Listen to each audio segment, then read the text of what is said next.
Greetings to all my viewers and welcome back to your military history channel. In our last episode, chapter 11 part 1, we saw how Sella, India's strongest fortress, was lost not to Chinese guns, but to hesitation and poor leadership. Brigadier Hoshiar Singh wanted to fight, yet defeatist orders from above sealed its fate. Friends, do watch all our videos in sequence to follow the full story. For PDF notes, call on the number shown on the screen. Now, let's begin chapter 11 part 2, the implosion of 1962 war.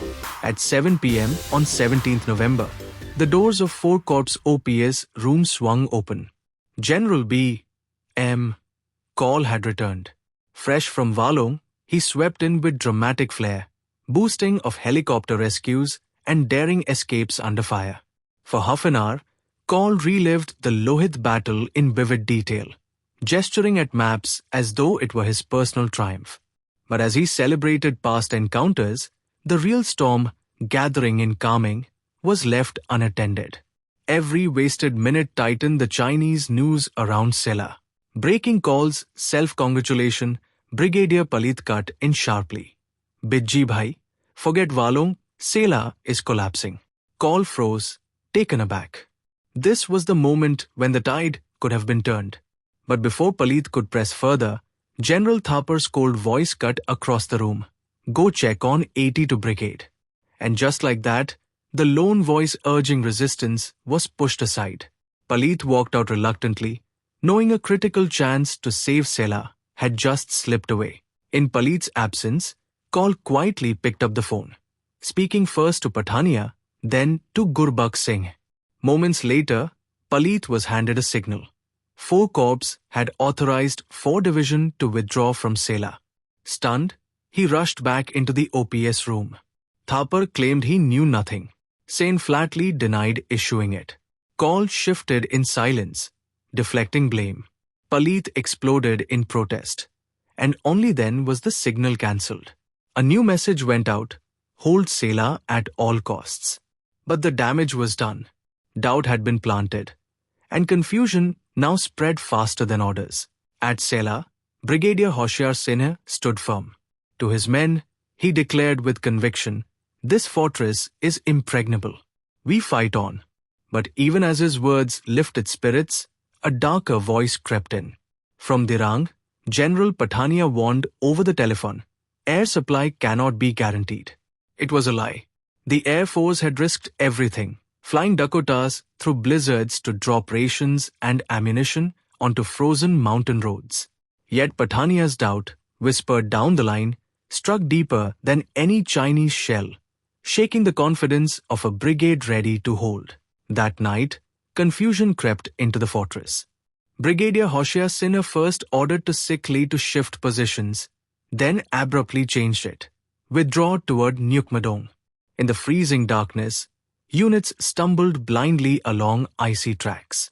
Orders collided, messages clashed. Exhausted Garhwalis walked straight into Chinese ambushes. Half a company was lost without a fight. In the trenches, one Sikh watched comrades streaming downhill and mistook it for a rout. Panic spread faster than bullets. The fortress of Sella had not been broken by enemy fire, it was unraveling from within. By dawn, Sella was no longer a fortress. It was a graveyard of confusion. One Sikh and 2 Sikh LI had already abandoned their posts. 4 Sikh LI still fought with raw courage, but cut off and surrounded, their stand was doomed. Companies splintered into desperate groups, some ambushed in narrow gullies, others fleeing blindly across ridges into Bhutan, hunted down as they ran. In just a few hours, 3 proud battalions were annihilated. 4 Garhwal was mauled. And Sella, once called impregnable, had collapsed without even facing a full Chinese assault. Even as Sella burned, chaos spread to Dirang Dzong. Inside the OPS room, General Pathania huddled with his commanders. But instead of planning a stand, they plotted their own escape.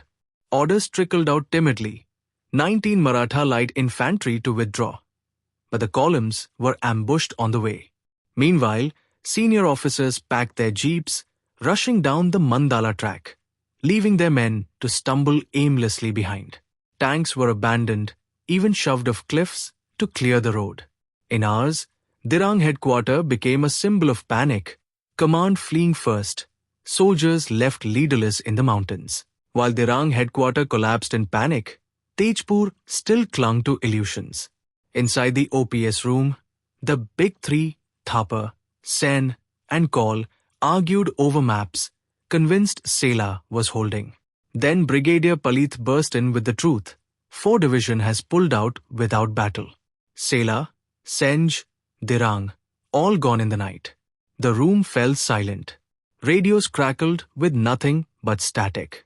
Wall maps showed only empty trenches. Thapar slumped into his chair.